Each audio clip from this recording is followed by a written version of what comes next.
Hi guys, कैसे हैं आप सब। Okay okay. माना मैंने बहुत अजीब सवाल किया है कि भाई 2 महीने से लॉकडाउन में हैं, कैसे होंगे हम सब। बोर हो गए हो ना यार।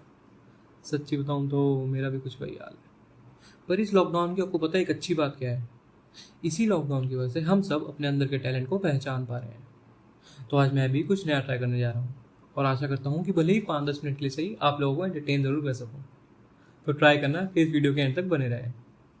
बाकी तो आपको पता ही है, एकदम लाइक सब्सक्राइब शेयर एकदम वायरल कर दो, एकदम फेमस कर दो। अच्छा, तो आज हम 7वीं कक्षा का एक पार्ट स्कूल की छुट्टियों पे बात करेंगे, जिसके लेखक है आर के नारायण। आर के नारायण साउथ के एक बहुत ही प्रसिद्ध राइटर हैं, जिनकी कहानियों पर एक टीवी सीरियल मालगुडी डेज काफ़ी फेमस है। इस पार्ट में हम जिस लड़के की बात करने वाले हैं उसका नाम होता है स्वामीनाथन। वह एक विद्यार्थी होता है जिसके एग्ज़ाम्स आने वाले होते हैं। तो क्योंकि उसके एग्ज़ाम्स आने वाले होते हैं, जो उसके पिताजी हैं वो हर बार उससे पढ़ाई के लिए बोलते रहते हैं। वो कभी भी कहीं खेलने जा रहा होता है या अपनी माँ के साथ बैठने जा रहा होता है या अपनी दादी के साथ बैठने जा रहा होता है, जो उसके पिताजी हैं वो एकदम बीच में आके बोल देते हैं कि भाई पढ़ेगा कब, तेरे एग्जाम्स आ रहे हैं, ऐसे तो फेल हो जाएगा तू।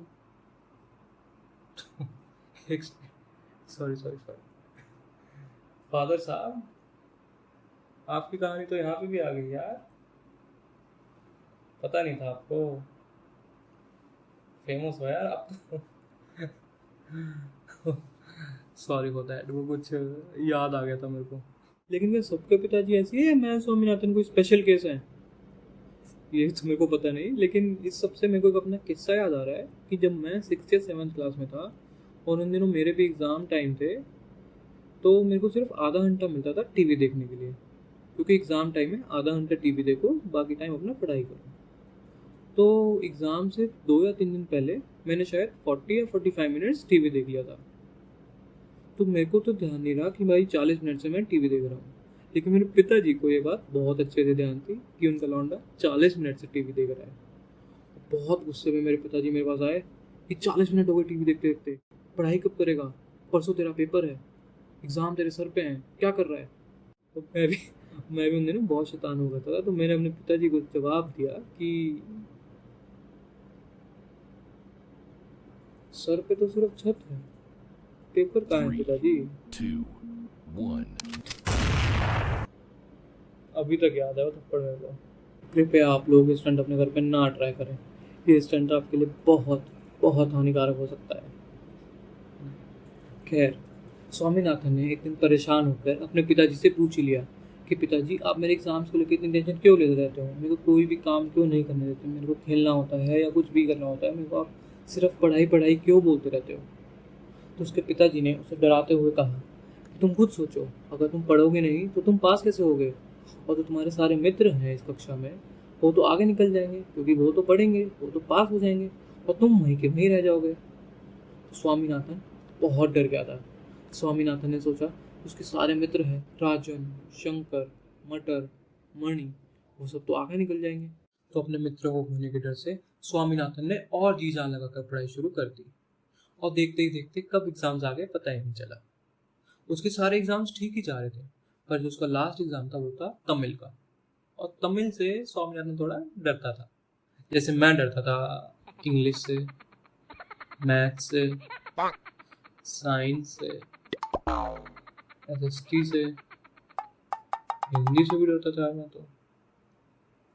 मैं तो क्या सबसे ही डरता था, लेकिन स्वामीनाथन जो था वो तमिल से थोड़ा डरता था। और उसकी आखिरी परीक्षा थी तमिल की। तो स्वामीनाथन जब पेपर देने बैठा था तो उसका पेपर ठीक जा रहा था, लेकिन पेपर के अंत तक आते आते वो थोड़ी बहुत गड़बड़ी कर देता है। पर इसके बावजूद भी वो देखता है कि अभी तो सिर्फ 4:30 ही बजे हैं और पेपर तो 5 बजे तक चलेगा।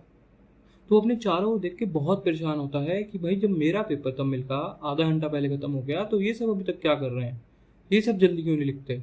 लेकिन फिर वो सोचता है कि अब वो आधा घंटा यहाँ बैठ के क्या ही करेगा, तो वो अपना पेपर दे के बाहर आ जाता है। लेकिन फिर बाहर आके उसको थोड़ा डाउट होने लगता है कि भाई पेपर ठीक तो किया है कि नहीं। याद आया, कुछ याद आया ना। हम बच्चे भी ऐसे कितनी बार लास्ट एग्जाम में लास्ट मिनट में कुछ भी लिख के बस बाहर आ जाते हैं ताकि हम अपना घूम फिर सकें, मौज मस्ती कर सकें। लेकिन फिर बाहर आके हमें डाउट होने लगता है कि यार वो क्वेश्चन नंबर 6 हमने ठीक किया था, वो क्वेश्चन नंबर 9 में कोई गलती तो नहीं कर दी थी। तो ऐसे ही स्वामीनाथन भी था। वो जल्दी जल्दी में एक्साइटमेंट में आधा घंटा पहले बाहर तो आ गया, लेकिन फिर उसे अपने सारे दिए हुए उत्तर पे डाउट होने लगता है। तो एक बार फिर से वो अपने सारे उत्तर के बारे में सोचता है और वो सोचता है कि भाई पहला क्वेश्चन तो मेरे को याद है, मैंने अच्छे से किया था, वो ठीक है। दूसरा नहीं, दूसरे में वो डाउट है, 50-50 है। तीसरा नहीं, तीसरा भी अच्छे से किया था, मेरे को याद है, ठीक है। चौथा चौथा तो पक्का गलत है। और सबसे ज़्यादा डाउट होता है उसे प्रश्न नंबर 6 पर, जो कि एक ब्राह्मण और एक शेर की कहानी होती है, जिसमें कि ब्राह्मण एक दिन तालाब के किनारे से गुजर रहा होता है और उसी तालाब के दूसरे किनारे पर शेर होता है, जो कि उसे सोने की चूड़ियों का लालच देकर अपने पास बुलाता है। पहले तो ब्राह्मण मना कर देता है कि नहीं, मेरे को नहीं चाहिए चूड़ियाँ, पर बाद में वह शेर की बातों में आकर सोने की चूड़ियाँ लेने को मान जाता है। फिर जैसे ही वो चूड़ियाँ लेने जाता है, शेर उसका शिकार कर लेता है और उसकी जान चली जाती है। इस कहानी से क्या शिक्षा मिलती है, वह स्वामीनाथन को उस प्रश्न में बताना होता है। तो स्वामीनाथन को लगता है कि इस कहानी में तो कोई शिक्षा ही नहीं है, इसका क्या उत्तर होना चाहिए। तो क्योंकि उसे उत्तर तो देना है, तो वो सोचने लगता है और पूरे 1 मिनट सोचने के बाद भी उसके दिमाग में 2 ऑप्शन आते हैं, जिसमें कि पहला होता है कि अगर शेर हमें सोने की चूड़ी दे तो हमें नहीं लेनी चाहिए, और दूसरा होता है कि सोने की चूड़ी का प्यार आदमी की जान ले सकता है। तो स्वामी को दूसरे ऑप्शन में अधिक शिक्षा दिखती है, तो वो उसी को लिखाता है। फिर 5 बजे सब बाहर आ जाते और बाहर आते ही सारे मित्र आपस में अपने अपने उत्तर मिलाने लगते हैं। तो स्वामी देखता है कि जिन प्रश्न में उसके दोस्तों ने आधा या 1 पेज लिखा है, उसमें स्वामी ने सिर्फ 2 या 3 लाइनें लिखी होती हैं। अब स्वामी को अंदर से तो पता होता है कि हाँ यार, मैंने 2 या 3 लाइन लिखी हैं, पर दोस्तों के सामने उसकी बेइज्जती ना हो, दोस्त उसकी टांग खिंचाई ना करे, वो उनको बोल देता है कि हाँ, मैंने भी आधा 1 पेज तो लिखा ही है। इसके बाद तो वही सब अपनी प्लानिंग शुरू कर देते हैं। स्वामी बोलता है कि मैं तो अपनी किताब ही जला दूंगा ताकि मेरे को पढ़ना ही ना पड़े। नाइस आइडिया यार। वहीं दूसरी ओर स्वामी का दोस्त शंकर बोलता है कि भाई मेरे पिताजी तो पहले से ही किताबें ले आए हैं जो मैं इन छुट्टियों में पढ़ूंगा। ये सब चल ही रहा होता है कि 15 मिनट बाद स्कूल में एक घंटी बजती है और उस घंटी के बजने के बाद सारा स्कूल हॉल में इकट्ठा हो जाता है। हॉल में हेडमास्टर जी मंच पे चढ़ के स्कूल की छुट्टियों की घोषणा करते हैं और वो यह बताते हैं कि स्कूल अब 20 जून को खुलेगा। फिर इसके बाद हेडमास्टर जी सब बच्चों को टाइम वेस्ट ना करने की सलाह देते हैं और उन्हें यह बोलते हैं कि वह अगली कक्षा की किताबें पढ़ते रहें। बस फिर अंत में प्रार्थना के बाद वो सब बच्चों को घर जाने का आदेश दे देते हैं। प्रार्थना के बाद तो मानो तूफान ही आ जाता है। सब बच्चे पागल हो, कोई अपना बैग उछाल देता है, कोई पेन तोड़ देता है। स्वामीनाथन तो अपने ही सर पे इंक गिरा लेता है। स्वामी के दोस्त भी कुछ कम नहीं थे, वो भी पूरे मौजी।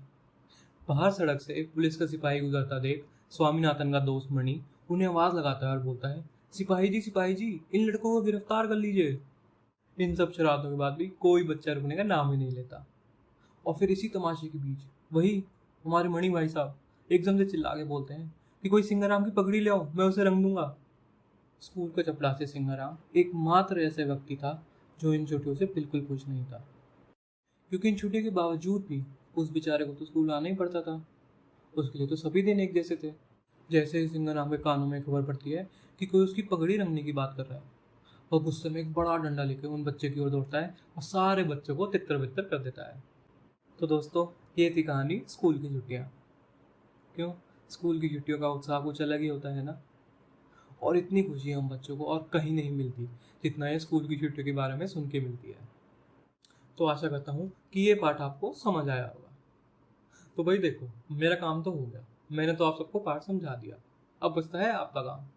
अगर आपको ये वीडियो अच्छी लगी हो और ये पाठ समझ आया हो, तो वही जो मैंने शुरू में आपको बताया था वही करना है आप सबको।